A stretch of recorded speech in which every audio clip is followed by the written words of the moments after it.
চাঁদের দেশে টুকটুকি। একদিন রাতে টুকটুকি তার দাদুর কাছ থেকে চাঁদের গল্প শুনছিল। দাদু বলল, চাঁদের দেশে এক দল খরগোশ থাকে যারা দুধের ঝর্ণায় স্নান করে।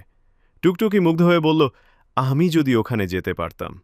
হঠাৎ জানলার বাইরে একটা লাল নীল রঙের রকেট নেমে এলো। রকেটের দরজা খুলে বলল, চলো টুকটুকি, আমরা চাঁদে যাচ্ছি। টুকটুকি লাফিয়ে উঠে রকেটে চড়ে বসল। চোখের পলকে সে পৌঁছে গেল চাঁদের দেশে। সেখানে খরগোশরা গোল করে নাচছিল, চাঁদের মাটি চকচক করছিল, আর বাতাসে ভাসছিল দুধের গন্ধ। একটা ছোট খরগোশ এসে বলল, তুমি কি পৃথিবী থেকে এসেছো? এসো, আমাদের সাথে খেলো। টুকটুকি সারা রাত খরগোশদের সঙ্গে খেলল, দুধের ঝর্ণায় স্নান করল, আর চাঁদের কেক খেল। ভোর হতে না হতেই রকেট আবার টুকটুকিকে বাড়ি নামিয়ে দিল। ঘুম ভাঙতেই দাদু বলল, স্বপ্নে কি দেখলে? টুকটুকি হেসে বলল, চাঁদের দেশে গিয়েছিলাম দাদু। আর সত্যি বলছি, সেখানে খরগোশরা দুধের ঝর্ণায় স্নান করে।